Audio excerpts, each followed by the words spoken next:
Terimalah salam dari saya, Namo Buddhaya, Amitabha, Namaste, Soti Hatu. Selamat malam semuanya, siswa-siswaku. Ya, semoga kalian tetap sehat selalu. Ya, tetap belajar dan tetap semangat. Hari ini kita kembali akan membahas materi baru, ya, tetapi masih tetap berhubungan dengan materi yang sebelumnya, yaitu mengenai suta-suta atau khotbah-khotbah yang cocok dengan keadaan remaja.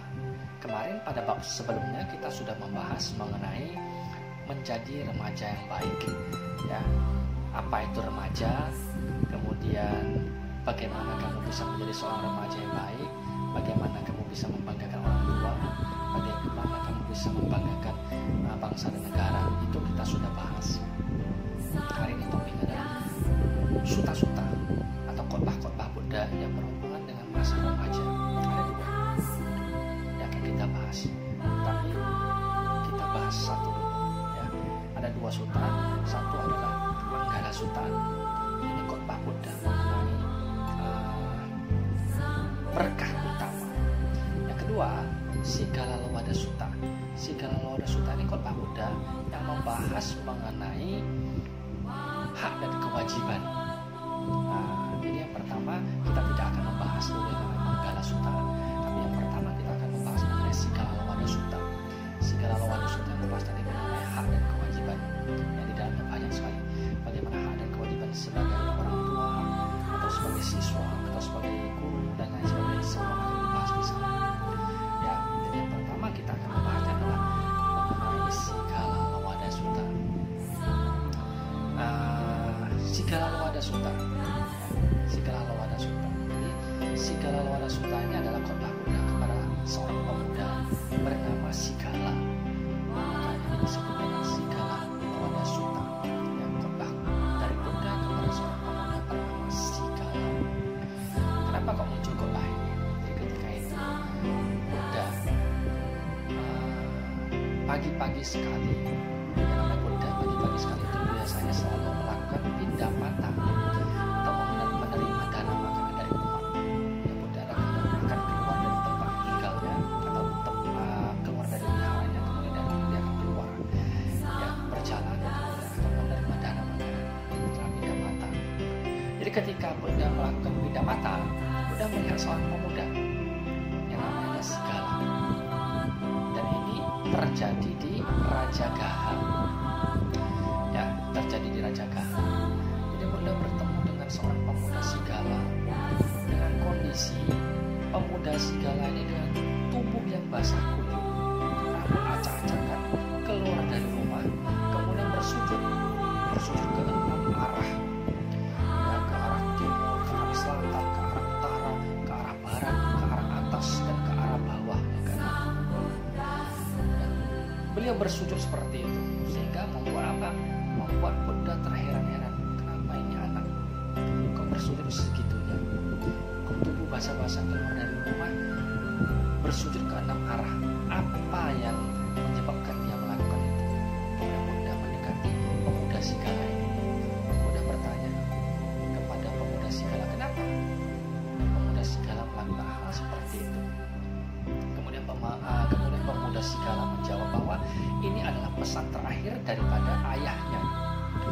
Ayahnya dulu sebelum meninggal atau detik-detik menjelang meninggalnya dia berpesan kepada Sigala supaya dia melakukan penghormatan ke 6 arah dengan kondisi tubuh basah kuyup, rambut acak-acakan, ya, menghormatlah ke 6 arah ini.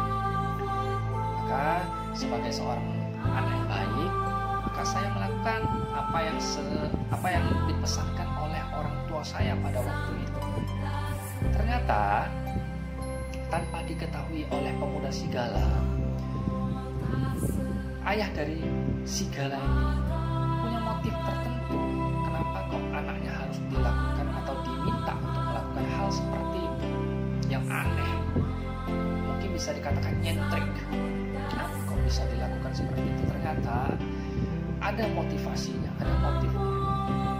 Ketika ketika ayahnya masih hidup, ternyata Sigala bukan seorang pengikut ajaran Buddha yang baik. Ayahnya selalu mengajaknya untuk berwihara bersama-sama, berjumpa dengan Buddha, mendengar khotbah Buddha. Tetapi Sigala tidak pernah mau. Tetapi ayah daripada pemuda Sigala itu adalah pengikut Buddha yang taat, pengikut Buddha yang baik. Ya, nah inilah yang melatar belakangi kenapa ayahnya meminta putranya itu untuk melakukan hal demikian, supaya suatu kelak anaknya bisa berjumpa dengan Buddha, bisa berjodoh dengan Buddha. Akhirnya Buddha mengajarkan sesuatu kepada dia sehingga dia kelak bisa mencapai pencerahan. Itulah motivasinya. Ya. Nah, jadi kembali lagi ke topik tadi. Ya. Jadi anak-anak sekalian harus tahu ya, kenapa ini Sigala ini menyembah seperti itu ke enam arah. Ya, itu motivasinya. Ya, dari ayahnya awalnya. Ya, kita kembali ke topik tadi. Buddha menjumpai Sigala. Kemudian bertanya, kenapa kau melakukan hal seperti itu? Jadi Sigala menjawab bahwa ini adalah salah satu wujud bakti dia kepada si ayah, yaitu dengan melakukan pesan terakhir yang disampaikan untuk menghormati keenam arah ini. Itu adalah pesan terakhir yang harus dia jalani, ya, supaya dia dikatakan sebagai seorang anak yang berbakti. Maka dia menjalankan seperti itu tanpa mengetahui alasan apapun di balik itu. Ya, akhirnya Buddha menjelaskan bahwa penghormatan ke enam arah itu ya tidak seperti yang harus dilakukan oleh Sigala sekarang ini.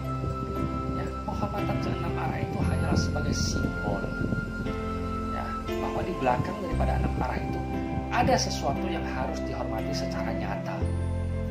Ya, ada sesuatu yang harus dihormati secara nyata. Dan penghormatan ke arah enam arah itu adalah simbol. Ya.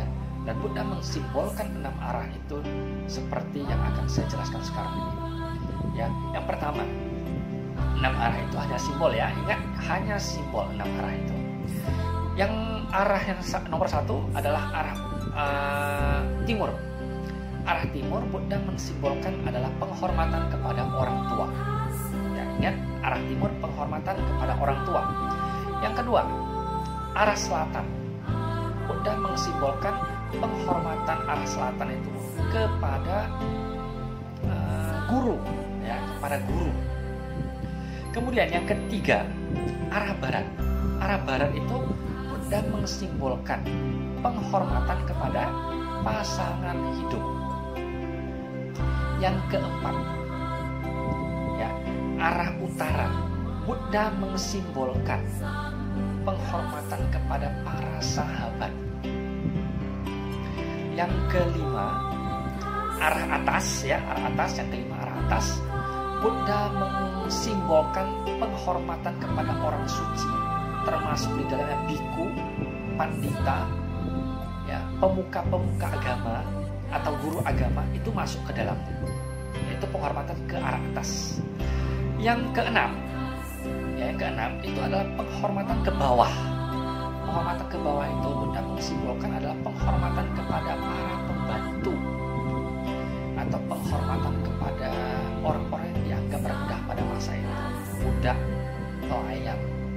Tapi di sini Buddha tidak mengatakan mereka itu orang rendah, tidak. Buddha malah menyetarakan. Maka ada penghormatan kepada pembantu, pelayan ataupun budak. Jadi itulah enam arah. Ya, jadi itulah enam arah yang Buddha simbolkan. Ya, nanti untuk enam arah ini, ya, bagaimana penghormatannya, ya, kita akan bahas di video selanjutnya. Untuk saat ini, ya, kita hanya akan membahas sampai di sini saja. Ya, jadi kalian sudah harus tahu apa itu Sigala Lowada Sutta. Kemudian Buddha khotbahkan kepada siapa. Kemudian apa yang melatar belakangi pemuda Sigala keluar dari rumah dengan kondisi basah kuyup, dan bagaimana simbol daripada enam arah ini, ya. Jadi untuk materi ini saya kira sampai di sini dulu. Nanti ke depan materi selanjutnya saya akan sampaikan ya bagaimana tahapan-tahapan penghormatan ke 6 arah itu ya. Nah, jadi semoga apa yang saya sampaikan hari ini bermanfaat bagi kalian ya. Kemudian tetap sehat, ingat tetap sehat, tetap semangat, jangan pernah kendur, tetap semangat. Ya, belajar bisa di mana saja. Ya, untuk saat ini kalian belajar di rumah, ya, materi disampaikan dengan metode seperti ini. Ya, tetap semangat. Ya, semoga materi yang saya sampaikan hari ini bermanfaat bagi kita semua. Selamat beristirahat. Ya. Terimalah salam hormat dari saya. Namo Buddhaya, Amitofo, Namaste, Soti Hotu.